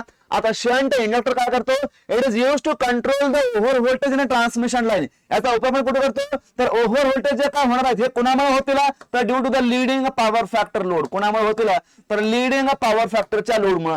आता लिडिंग पॉवर फॅक्टर हा कोणामुळे येईल, तर ड्यू टू द कपॅसिटी लोडमुळे. कोणामुळे येतो, तर कपॅसिटी लोडमध्ये येतो. म्हणजे ऍक्च्युअली जेव्हा जेव्हा लिडिंग पॉवर फॅक्टर असेल त्या केसमध्ये या ठिकाणी लोड कोणता कपॅसिटी असेल, the lagging power factor current drawn by the inductor compensate leading current drawn by the load, hence it is used for the leading power factor load. म्हणजे याचा उपयोग करतो लीडिंग पॉवर फॅक्टर लोडसाठी करतो. म्हणजे जो काही ठिकाणी आपण शंट इंडक्टर लावूया तो काय करेल, तर काय करेल, कॉम्पन्सेट करेल कोणाला, तर जो काही ठिकाणी लीडिंग करंट त्याला कॉम्पन्सेट करण्यासाठी. It is use to control the Ferranti effect in transmission line. Again याचा उपयोग कुठे करतो, तर फॅरांटी इफेक्टला कंट्रोल करायचा आहे. whenever the receiving end voltage is more than the sending end voltage, in that case shunt inductor is used to reduce that the receiving end voltage. या केस आपण काय करतो, त्याचा उपयोग करण्याचा प्रयत्न करतो. It will absorb excess of the reactive power from the system. System मधून काय करेल, हा अब्सॉर्ब करण्याचा प्रयत्न करेल. कॅपॅसिटर काय करेल, तर या सिस्टम मध्ये इन्सर्ट करण्याचा, सिस्टम मध्ये काय देण्याचा प्रयत्न करेल. Next, power factor will be improved by the placing a shunt reactor only when the load is a leading power factor, which is not practical. So shunt reactor is not a practical power factor correction device. म्हणजे जर load ह्या ठिकाणी capacity नेचरचा असेल, leading power फॅक्टरचा असेल, तर या केसमध्ये power factor हा शंट इम्प्रूव्ह करू शकतो. पण ऍक्च्युअली लोड हा प्रॅक्टिकली कपॅसिटी असेल का, तर नसेल. म्हणून जनरल शंट इंडक्टर हा काय असतो, तर फॅरांटी इफेक्ट कंट्रोल डिव्हाइस असतो. तो या ठिकाणी पॉवर फॅक्टर इम्प्रूव्हसाठी आपण वापरत नाहीये. हा पॉईंट याच्यामधला महत्वाचा आहे. मग आपण जर शंट इंडक्टरचा विचार केला, फर्स्ट आहे विदाउट शंट इंडक्टर. आता या ठिकाणी लोड कसा बघा, तर लीडिंग पॉवर फॅक्टरचा लोड आहे. म्हणजे या ठिकाणी रिएक्टिव्ह पॉवर कशा बघा, तर निगेटिव्ह आहे. या ठिकाणी पहिली केस घेतली, VR1 इज इक्वल काय आपण, तर mod of VS plus x times of x divide by VS into काय क्यू लोड लिहिलं. आता इथं आपण प्लस काय घेतलं, आपण तो फॉर्म्युला पाहिला होता basic, VR mod of VR is equal to mod of VS minus X divided by mod of VS into आपण काय केलं होतं, QS लिहिलं होतं. आता QS हे काय, तर नेट रिएक्टिव्ह पॉवर आहे. कुठपर्यंत आली, तर नेट रिएक्टिव्ह पॉवरचा फ्लो इथपर्यंत आलेला आहे. कुठपर्यंत, इथपर्यंत हा नेट रिएक्टिव्ह पॉवरचा फ्लो आलाय. हा फ्लो जो काय पॉवरचा, तो पॉवरचा फ्लो इथे कुठे गेला, तर लोडला गेला. म्हणजे या केस मध्ये QS इज इक्वल टू काय, तर मायनस ऑफ JQL म्हणा, किंवा सिम्पली मायनस ऑफ काय म्हणा, तर क्यू लोड म्हणा. म्हणजे या ठिकाणी जे काय पॉवर आहे ते पॉवर बॅलन्स इक्वेशन आपण लावलं, तर QS ची व्हॅल्यू काय भेटते, तर मायनस ऑफ क्यू लोडच्या बरोबर भेटते. म्हणजे या QS ठिकाणी आपण मायनस ठेवला, म्हणजे या केस आपण मायनस ठेवण्याचा प्रयत्न केला. म्हणजे जर आपण मायनस ऑफ क्यू लोड जर एकाने लावलं, तर हे मायनस साइन आणि हे मायनस साइन एकमेकाला कॅन्सल ठेवला. इथं साइन येईल कोणतं, प्लस. म्हणून इथं साइन आला कोणतं, तर प्लस आला. कोणतं साइन, तर प्लस. आता प्लस साइन का आला, तर मी आता सांगितलं म्हणून काय आलं, तर इथं प्लस आलं. म्हणजे ऍक्च्युअली जो काय VR1 आहे, तो VR1 ला काय करतो, आपल्याला कंट्रोल करायचा आहे. मग या ठिकाणी जो काय VR1 आहे, तो VR1 कसा आहे बघा, तर VR1 is generally greater than the sending end voltage. आहे का नाही बघा. या ठिकाणी हे काय, तर VR1 ची व्हॅल्यू आहे. या ठिकाणी VS काय, तर सेंडिंगचा व्होल्टेज आहे. आता या सेंडिंगच्या व्होल्टेज मध्ये काहीतरी टर्म ऍड होते.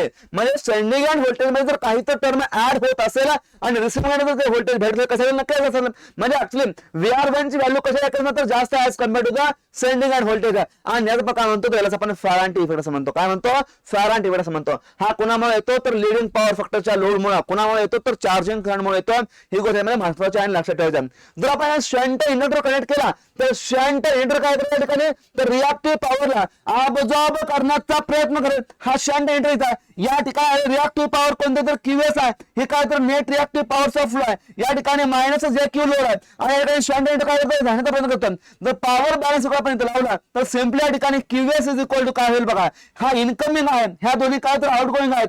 Minus of Q load plus या ठिकाणी काय होईल, तर plus of Q of shunt inductor होईल. तर आपण Q of shunt inductor simply असं म्हणूया. म्हणजे हा क्यू ऑफ शंट म्हणजे ऍक्च्युअली नेट रिएक्टिव्ह पॉवर काय झालं बघा, तर QS इज इक्वल टू इथले मायनस आणि इथले प्लस काय होतं, इंटरेस्ट होईल. म्हणजे आपल्याला नेट रिएक्टिव्ह पॉवरचा फ्लो आपल्याकडे अशापर्यंत झाला. म्हणजे आता रिएक्टिव्ह पॉवरचा फ्लो आपण कंट्रोल करायला लागलो का, तर हे सगळं कंट्रोल करायला लागलो. मग हा जो काय ठिकाणचा QS आहे, हा जर QS मी या ठिकाणी या फॉर्म्युला ठेवायला गेलो, कोणत्या फॉर्म्युल्यामध्ये, तर या फर्स्ट नंबरच्या फॉर्ममध्ये तर आपल्याला काय भेटेल त्याच्याबद्दल आपण काही डिस्कस करण्याचा प्रयत्न करूया.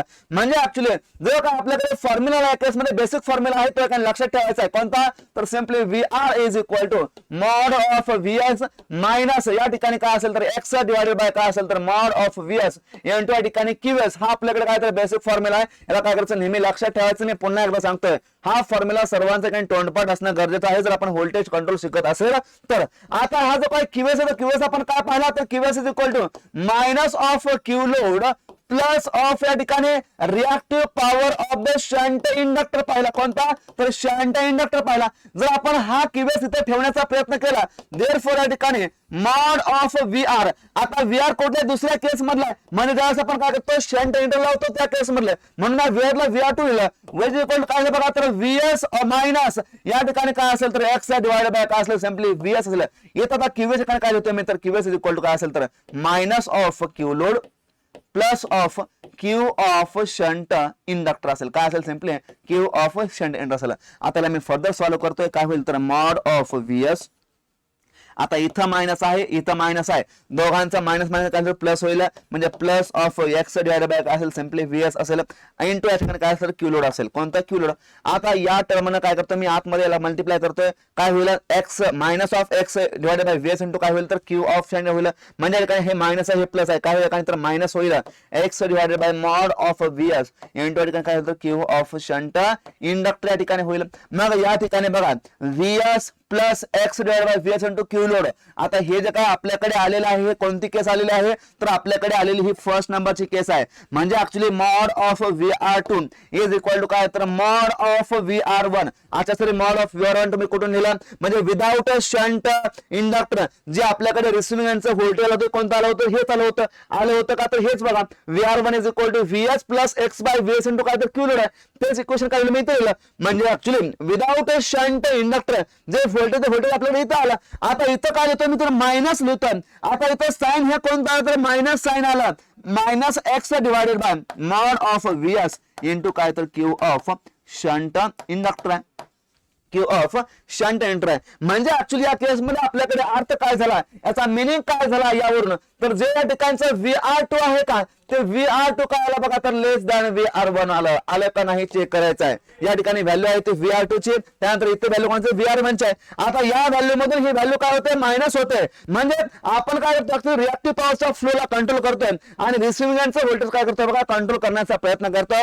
यालाच आपण व्होल्टेज कंट्रोल टेक्निक असं म्हणतो. म्हणजे काय झालं तर रिसिव्हिंग एंडचं व्होल्टेज सेकंड नंबरच्या केसमध्ये काय झालं बघा कमी झालं as compared to the first नंबरच्या केसमध्ये. म्हणजे फर्स्ट नंबरच्या केसमध्ये काय होतं आपल्याकडे जे काय ठिकाणचं VR1 होतं हे VR1 इज काय होतं ग्रेटर दॅन काय होतं बघा VS होतं.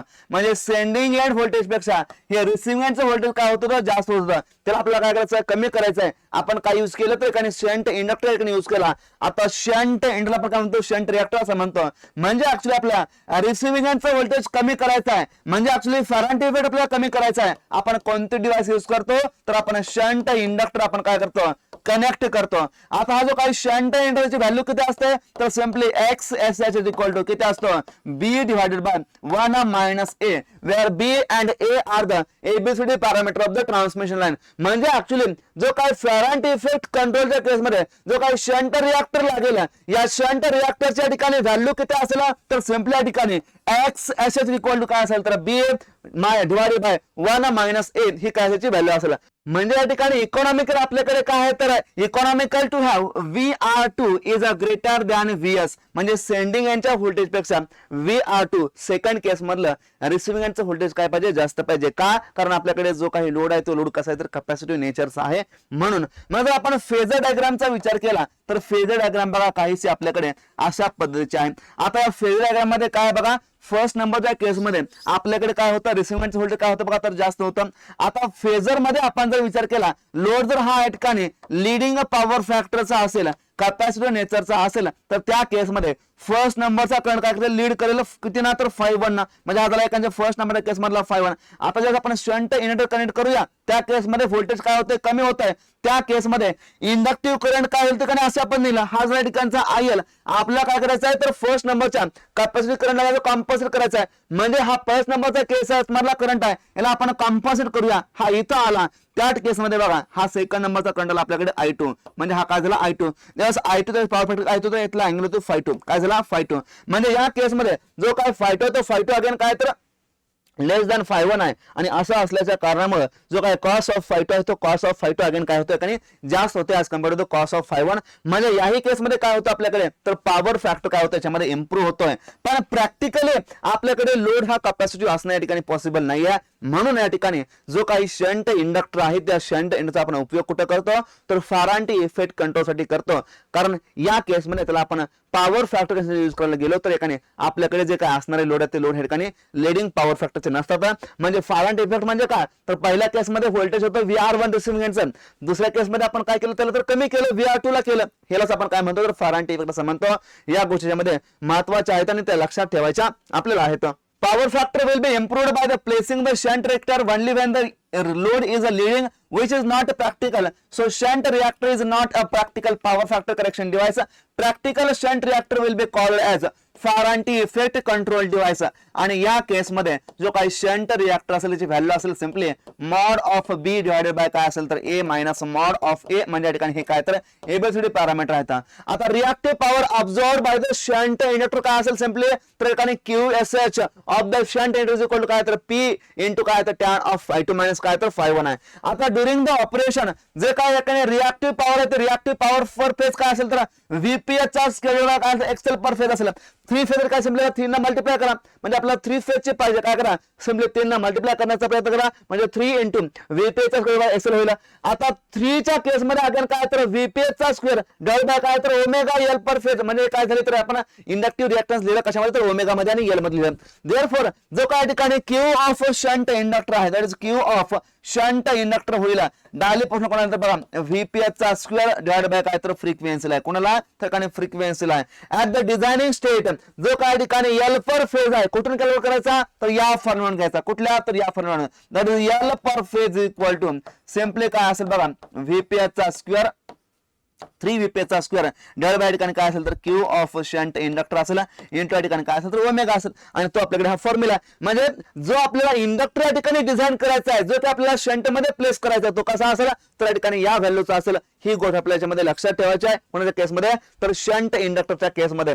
म्हणजे ऍक्च्युअली आपण 2 पॅरामीटर पाहिले कोणता तर एक पाहिला आपण शंट कॅपॅसिटर वाला आणि दुसरा आपण पाहिला कोणता तर शंट इंडक्टर वाला. मग दोघांचे काम वेगवेगळे आहेत का तर हो दोघांचे काम या ठिकाणी वेगवेगळे आहेत.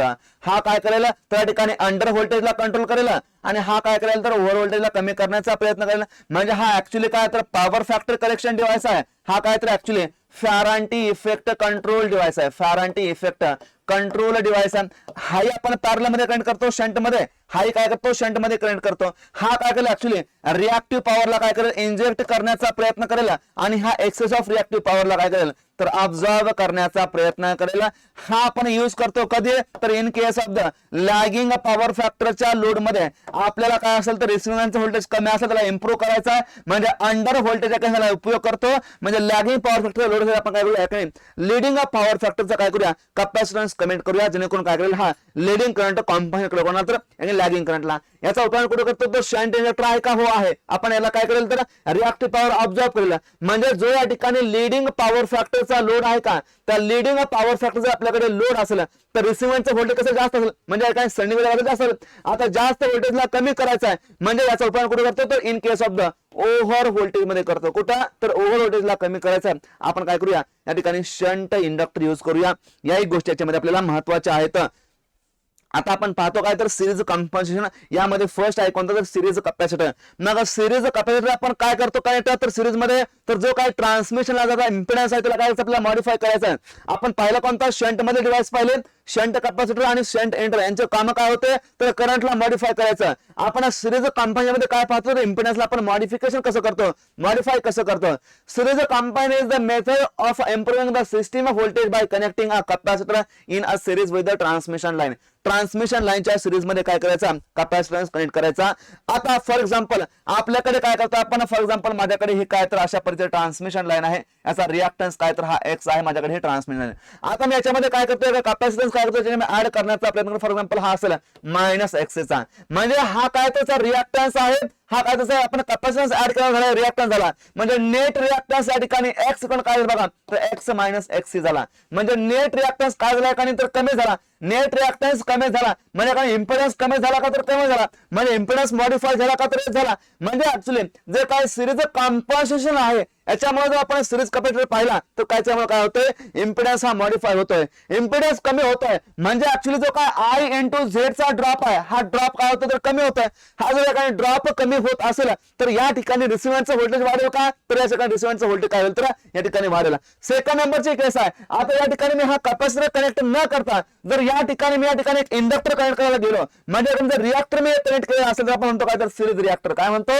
तर सिरीज रिॲक्टर म्हणजे ट्रान्समिशन लाईनच्या सिरीज मध्ये काय करतो मी एक रिॲक्टर कनेक्ट करण्याचा प्रयत्न करतो फॉर एक्झाम्पल हा असेल काय तर x1 असेल आता या ठिकाणी x इक्वल काय असेल सेकंड नंबर केस मध्ये तर y इक्वल काय असेल बघा तर x प्लस या ठिकाणी x1 असेल हा झाला काय तर x इक्वलंट म्हणजे ऍक्च्युली हा काय झाला तर रिॲक्टन्स वाढला का तर या ठिकाणी वाढला मग या केस मध्ये z ची व्हॅल्यू वाढेल का कमी होईल तर z या केस मध्ये काय होईल इनक्रीज होईल जर z या ठिकाणी इनक्रीज झाला तर हा z वाढल्याच्या कारणामुळे या ठिकाणी ड्रॉप वाढेल का तर या ठिकाणी ड्रॉप सुद्धा या ठिकाणी वाढेल व्होल्टेजचा ड्रॉप वाढला तर रिसिव्हरचा व्होल्टेज काय आपल्याला कमी भेटला आज कम्पेअर सेंडिंग व्होल्टेज म्हणजे ऍक्च्युली जे काही सिरीज कॉम्पन्सेशन आहे याचा उपयोग कशासाठी करतो तर both under voltage and over व्होल्टेजच्या केसमध्ये करतो म्हणजे या ठिकाणी पॉवर फॅक्टर लॅगिंग असू द्या किंवा पॉवर फॅक्टर लिडिंग असू द्या करतो याचा उपयोग करण्याचा प्रयत्न करतो it is used to correct the under voltage and over voltage in the system म्हणजे सिस्टम मध्ये होणार आहे अंडर व्होल्टेज म्हणा किंवा ओव्हर व्होल्टेज म्हणा या दोघांचा काय करतो आपण उपयोग करतो reactance in a transmission line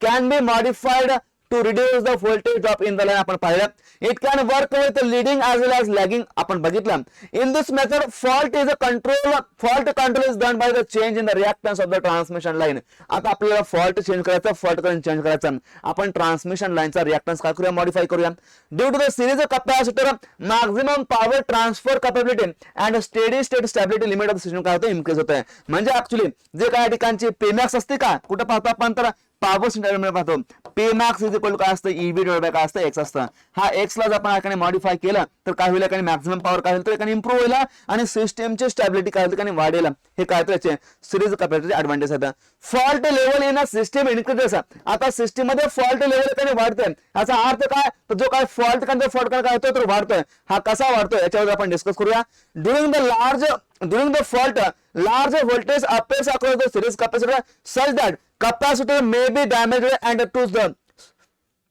so the series capacitor will be protected by the using a spark gap or spare gap म्हणजे जर फॉल्ट एखादा ऑकर झाला तर त्या फॉल्टच्या केसमध्ये जे काय व्होल्टेज आहे ते व्होल्टेज कुठे येईल तर कॅपॅसिटरच्या अक्रॉस होईल जर व्होल्टेज कॅपॅसिटरच्या अक्रॉस आला असेल लार्ज व्होल्टेज तर कॅपॅसिटर हा डॅमेज होईल याला डॅमेज होऊ द्यायचं नाहीये म्हणून आपण काय करतो त्याला तर स्पार्क गॅप और सिरीज गॅप काय करतो स्पेअर गॅप काय करतो पहिले करण्याचा प्रयत्न करतो फॉर एक्झाम्पल आपल्या ट्रान्समिशन मध्ये आपण काय केला हे आपल्याकडे काय तर ट्रान्समिशन लाईन आहे याच्यामध्ये आपण काय केलं हा कॅपॅसिटर कनेक्ट केला हा असेल एक्स या ठिकाणी असेल मायनस ऑफ एक्स आता फॉल्टच्या केसमध्ये फॉर एक्झाम्पल याच्या अक्रॉस जर लार्ज व्होल्टेज आले डॅमेज करतो म्हणून आपण काय करतो या ठिकाणी स्पेअर गॅप यूज करण्याचा प्रयत्न करतो जेणेकरून जर फॉल्ट आला तर या ठिकाणी काय होईल तर एक आर्क तयार होईल या ठिकाणी शॉर्ट होईल कॅपॅसिटरच्या अक्रॉस जर शॉर्ट झालं तर या ठिकाणी कॅपॅसिटरला डॅमेज होण्यापासून ते वाचवेल हे काय तर काय याचं स्पार्क गॅप किंवा स्पेअर गॅपचा ठिकाणी मिनिंग आहे अगेन या कॅपॅसिटरमुळे काय होतं ठिकाणी एक सब सिंक्रोनस रेझोनन्स येतं सिस्टम मध्ये याच्याबद्दल आपण काय डिस्कस करूया मग फर्स्ट आपल्याला कोणते फॉल्ट लेवल वाढते आता फॉल्ट लेवल वाढते म्हणजे काय तर फॉर एक्झाम्पल आपल्याकडे फर्स्ट नंबरच्या केसमध्ये ट्रान्समिशन मध्ये काय होतं तर फर्स्ट एक आपल्याकडे रिॲक्टन्स होता या केसमध्ये फॉर एक्झाम्पल इथं फॉल्ट आला तर त्या केसमध्ये IF1 इज इक्वल टू काय असेल बघा सिम्पली VF डिवाइड बाय काय असेल X1 असेल जर आपण काय सिरीज कॅपॅसिटर कनेक्ट केलेला असेल तर त्या केसमध्ये काय असेल केस नंबर सेकंड फॉर एक्झाम्पल आपल्याकडे काय तर ट्रान्समिशन आपण काय केलं या ठिकाणी एक सिरीज कॅपॅसिटन्स कनेक्ट केला या ठिकाणी हा असेल मायनस एक्स या ठिकाणी हा असेल तर एक्स मग या केसमध्ये नेट रिॲक्टन्स केलं X2 is equal to X minus काय तर एक्स आहे देअरफॉर आता इथे काय फॉल्ट आला देअरफॉर या ठिकाणी फॉल्ट करणे सेकंड केस काय तर IF2 is equal to VS divide by काय असेल X इक्वलंट असेल आता X इक्वलंट काय झाला कमी झाला कारण X मायनस X आहे इथं काय सिम्पली ठिकाणी X1 होता म्हणजे इथं काय होतं सिम्पली ठिकाणी X1 होता पण या ठिकाणी काय झाला तर X1 मायनस ऑफ X झाला जर असं झाल्याच्या कारणामुळे या ठिकाणी काय होतं तर हा फॉल्ट काय होतं वाढतोय म्हणजे actually fault level in the system increases याचा मिनिंग काय आहे that is fault level increases याचा अर्थ काय आहे तर जो काय ठिकाणचा फॉल्ट करंट आहे हा काय होतं फॉल्ट करंट इज इन्क्रीज होतोय. म्हणजे काय होतं, जे काय फॉल्ट करंट काय होते वाढतो, याला आपण काय म्हणतो फॉल्ट लेवल काय होते इन्क्रीज होते. म्हणजे फॉल्ट लेवल इन्क्रीज होते याचा अर्थ काय तर एकाने सिस्टीमचा फॉल्ट करंट काय होतोय वाढतोय. आता जर आपण ह्या फॉल्टचा जर इम्पॅक्ट काय असेल त्या फॉल्ट करंटचा याच्याबद्दल आपण काय डिस्कस करूया. That is impact on a fault current. The rating of the protection equipment is depend on the value of the fault current, and since the fault current increases, the rating of the protection equipment also increases. म्हणजे जर fault current हा increase होत असेल तर जे काय protection device आपण use करतोय त्याची रेटिंग पण काय होईल तर वाढेल. The series connected device have the low voltage rating but due to the high current of the fault in a large voltage appears across the capacitor which can lead to the breakdown. म्हणजे series connection मध्ये काय rating असले त्यांची rating कमी असते, पण जर high current flow झालेला असेल फॉल्टच्या केसमध्ये तर लार्ज व्होल्टेज कुठे होईल कॅपॅसिटर अक्रॉस येईल आणि कॅपॅसिटरचं ब्रेकडाउन होईल. To protect against such a problem we connect a spare gap across the capacitor. आपल्याला या प्रॉब्लेम पासून काय करायचं वाचायचं, आपण काय करतो ठिकाणी तर सिरीज जो काय कॅपॅसिटर काय करतो त्याच्या अक्रॉस मध्ये आपण काय करतो स्पेअर गॅपला कनेक्ट करतो. कोणाला तर स्पेअर गॅपला. म्हणजे ऍक्च्युली फॉर एक्झाम्पल आपल्याकडे हे काय तर अशा पद्धतीची लाईन आहे, या ठिकाणी आपण एक कॅपॅसिटर कनेक्ट केलेला आहे. या ठिकाणी सपोज हा फॉल्ट आलेला आहे, फॉल्ट आल्याच्या कारणामुळे हा कॅपॅसिटर मध्ये काय तर लार्ज व्होल्टेज येईल, हा काय तर डॅमेज होण्याचे चान्स आहेत. याला प्रोटेक्ट करायचं आपण काय करतो यानंतर अशा पद्धतीचे स्पेअर गॅप यूज करण्याचा प्रयत्न करतो. याचा पर्पज काय आहे तर ज्यावेळेस एखाने फॉल्ट येईल त्यावेळेस काय होईल तर इथे या ठिकाणी एक आर्क तयार होईल. ही जर आर्क या ठिकाणी तयार झाली तर जो काय फॉल्ट काय असं करण्याचा प्रयत्न करेल आणि या ठिकाणी काय होईल तर कोणत्याही प्रकारचा कॅपॅसिटन्सला डॅमेज होणार नाही, कारण काय तर शॉर्ट होईल. काय होईल तर सिम्पली शॉर्ट होईल. हा याचा काय तर मेन मोटो आहे कोणाचा तर स्पेअर गॅपचा.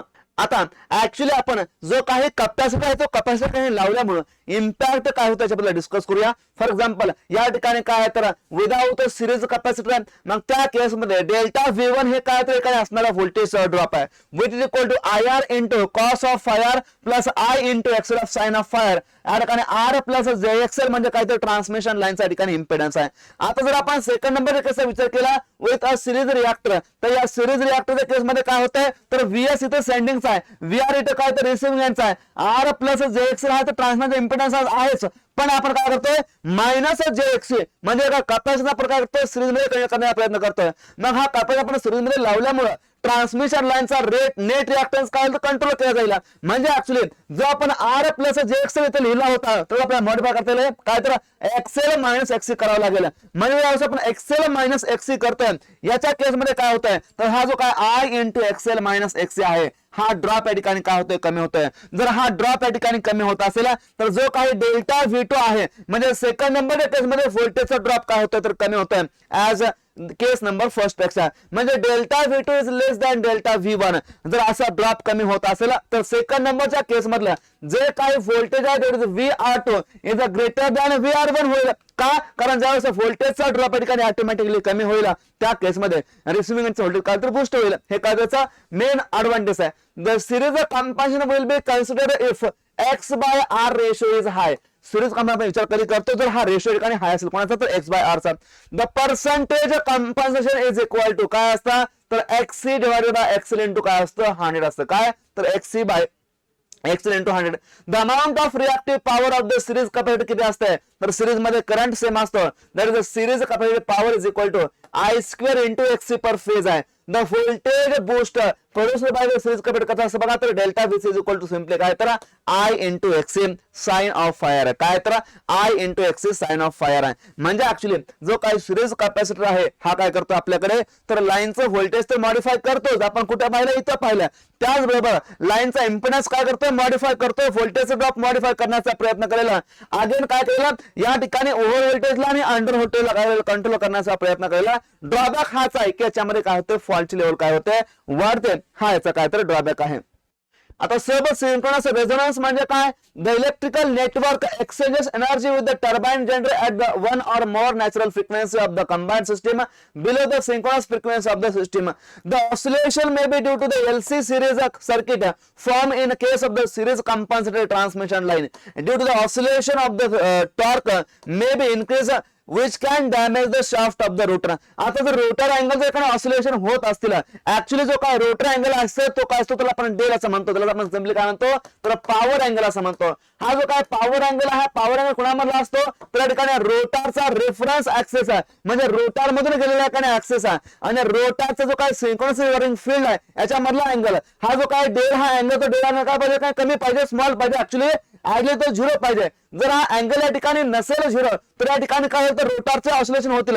जर रोटारचे ठिकाणी ऑसिलेशन होत असतील तर या ठिकाणी काय होईल, रोटारचं ऍक्सिलरेशन होईल, आणि ऍक्सिलरेशन झाल्याच्या कारणामुळे या ठिकाणी जो काही टॉर्क आहे तो टॉर्क वाढला, आणि टॉर्क वाढल्याच्या कारणामुळे शाफ्ट या ठिकाणी डॅमेज होण्याचे चान्सेस आपण काय म्हणतो तर सब सिंक्रोनस रेझोनन्स असं म्हणतो. ही गोष्ट यामध्ये महत्वाची आहे.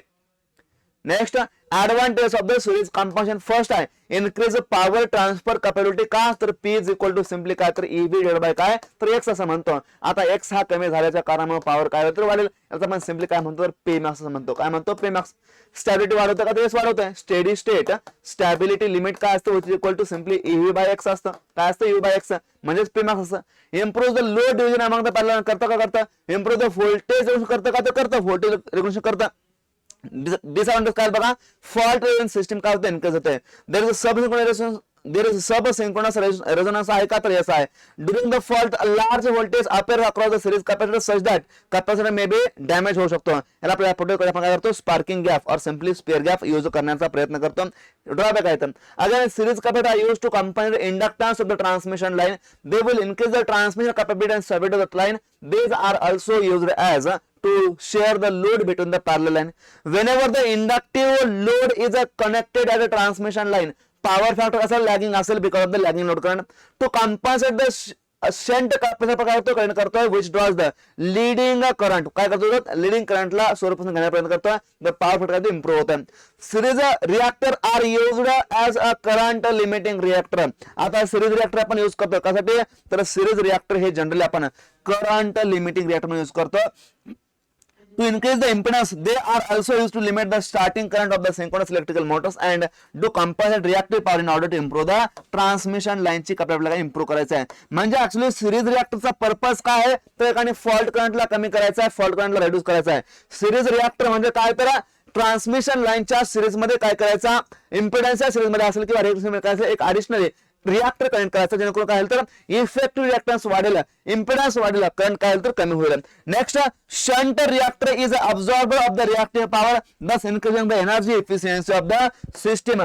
सिस्टमची एनर्जी वाढेल कारण तो अब्सॉर्ब करेल रिएक्टिव्ह पॉवरला, आणि अगेन काय होईल या ठिकाणी तर फॅरांटी इफेक्टला कंट्रोल करेल कोण तर शंट रिएक्टर कंट्रोल करण्याचा प्रयत्न करेल. Next power factor improvement is done by कोण असेल शंट कॅपॅसिटर असेल. पॉवर सिस्टम टार्गेट कोण करेल तर सिरीज कॅपॅसिटर असेल. Fault current in power system is reduced by using a series reactor. म्हणजे सिरीज रिएक्टर झाला, त्यानंतर सिरीज कॅपॅसिटर झाला, शंट कॅपॅसिटर झाला, आणि या ठिकाणी जो काही शंट इंडक्टर आहे या शंट इंडक्टरचा आपण काय सांगितलं तर हा काय करतो ऍक्च्युअली तर फॅरांटी इफेक्ट कंट्रोल करतो. Shunt capacitor to improve the power factor. Series reactor smoothness the wave shape. Series capacitor reduces the net reactance and shunt inductor reduces the Faraday effect by limiting the over voltage in the load end or load side under lightly loaded or no loaded condition. या गोष्टीमध्ये महत्वाचे आहेत आणि basic आहेत.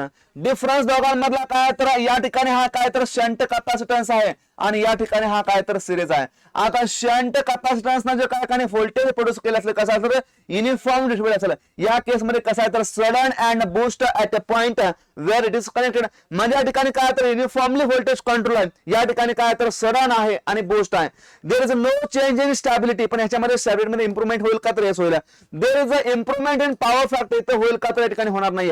For the same voltage boost the reactive power मध्ये high लागते, याच्यामध्ये काय लागते तर कमी लागते. हा दोघांमध्ये डिफरन्स झाला. जर आपण ऍप्लिकेशनचा विचार केला तर शंट कॅपॅसिटर पण उपयोग करतो कुठं तर काय आपल्याला पॉवर फॅक्टर काय करायचा करेक्ट करायचा इम्प्रूव्ह करायचा याचा आपण याचा उपयोग करतो.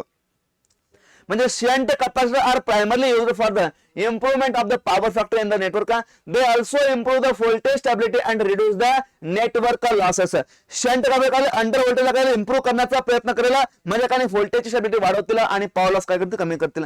शंट रिएक्टरचा उपयोग काय आहे during the light load condition. Shunt reactor absorb the reactive power thus increasing the energy efficiency of the system, आणि काय करेल फॅरांटी इफेक्ट काय करेल इम्प्रूव्ह करण्याचा प्रयत्न करेल, फॅरांटी इफेक्ट काय रिड्यूस करण्याचा प्रयत्न करेल. Static VAR compensation it is used to enhance the system voltage by absorbing the or generating the reactive power to maintain the specific parameter of the system.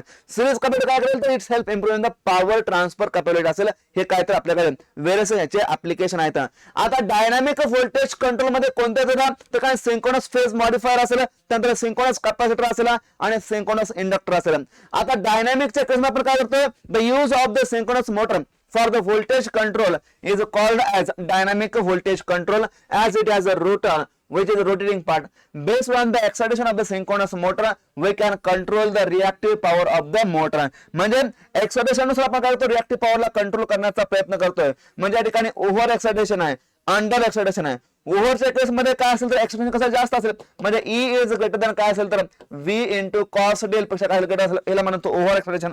आता अंडरच्या केस मध्ये काय असेल तर simply E is less than V of cos del असेल. म्हणजे या ठिकाणी काय तर या ठिकाणी ज्यादा एक्साइटेशन आहे, इथं कसं तर कमी आहे. म्हणजे actually आपण काय करतोय एक्साइटेशनला काय करतोय चेंज करतोय आणि काय करतोय रिएक्टिव्ह पॉवरच्या फ्लोला कंट्रोल करण्याचा प्रयत्न करतोय.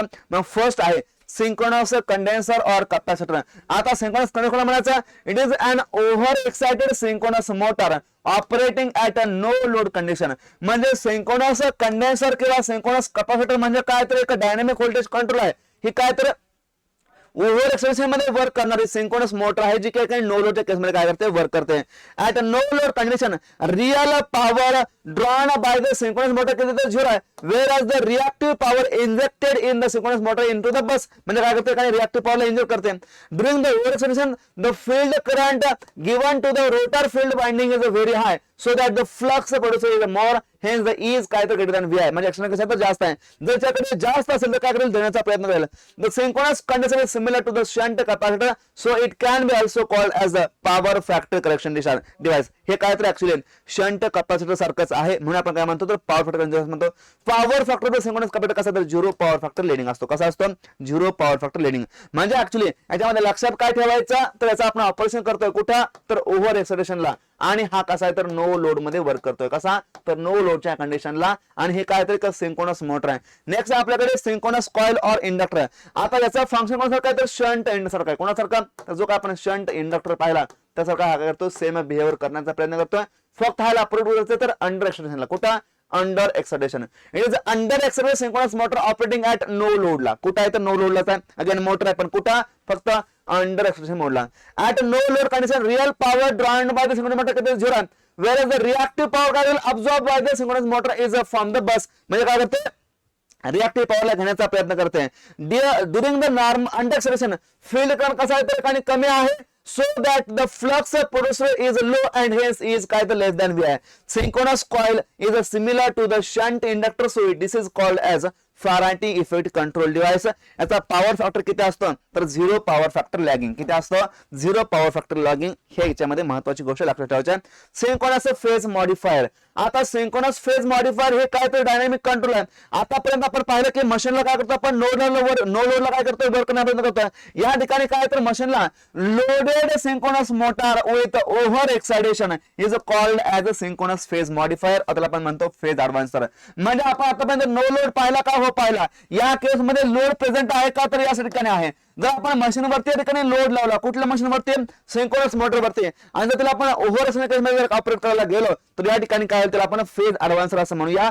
It will inject the reactive power into the system only when E cos del is greater than V.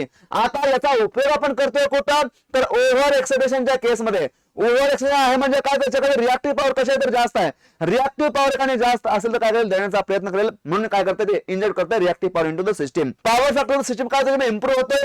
The reactive power supplied by the synchronous phase modifier is given as Q of supply is equal to P1 into tan phi1 minus P2 into tan phi2 which is equal to काय तर P1 into tan of phi1 minus P2 into tan of phi2. हे काय तर ठिकाणचे reactive power आहे जी काही ठिकाणी supply केलेली आहे कोणी तर जो काही ठिकाणी फेज ऍडव्हान्सर आहे और ठिकाणी सिंक्रोनस फेज मॉडिफायर आहे. म्हणजे ऍक्च्युअली ह्याच्यामध्ये आणि सिंक्रोनस कॅपॅसिटर मध्ये डिफरन्स काय आहे तर हा फक्त लोडिंगला वर्क करतो. याच्यामध्ये लोड आहे आणि सिंक्रोनस कॅपॅसिटर मध्ये कोणत्याही पद्धतीचा लोड नाही आहे. या बेसिक गोष्टी आपल्याला याच्यामध्ये लक्षात ठेवायच्या आहेत. म्हणजे जे काय आपण व्होल्टेज कंट्रोल ऍक्च्युली पाहतो त्या व्होल्टेज कंट्रोल मध्ये आपण ऍक्च्युली काय करतो बघा, जर काही नेट रिएक्टिव्ह पॉवरचा एकाने फ्लो आहे त्या फ्लोला आपण काय करतो तर कंट्रोल करण्याचा प्रयत्न करतो आणि तो नेट रिएक्टिव्ह पॉवरचा फ्लो कंट्रोल आपण करतो व्होल्टेजला मॉडिफाय करण्याचा प्रयत्न करतो. म्हणजे आपण जे काय या ठिकाणी आतापर्यंत या टॉपिक मध्ये पाहिलं याच्यामधले महत्वाचे पॉईंट कोणते होते, तर जो या ठिकाणी शंट कॅपॅसिटर होता का तो शंट कॅपॅसिटर आपल्याकडे आपण यूज करतो कशासाठी, तर shunt capacitor is generally used for the कोणासाठी आपल्याला यूज करायचा आहे तर पॉवर फॅक्टर करेक्शन यूज करायचं. कोणासाठी तर पॉवर फॅक्टर करेक्शन. म्हणजे या ठिकाणी याचा उपयोग करतो कुठं तर in case of the power factor improvement साठी. सेकंड नंबरला आपण काय पाहिलं तर सेकंड नंबरला आपण पाहिलं कोणता तर शंट इंडक्टर पाहिला. आता या शंट इंडक्टरचं मेन काम काय आहे तर हा यूज करतो आपण कुठं तर in case of the Ferranti effect control device. कुठं तर फॅरांटी इफेक्ट कंट्रोल डिव्हाइस. आता फॅरांटी इफेक्ट म्हणजे काय असतं ऍक्च्युली तर VR is greater than VS असतं. म्हणजे रिसिव्हरचं व्होल्टेज काय तर जास्त आहे compare to sending end voltage.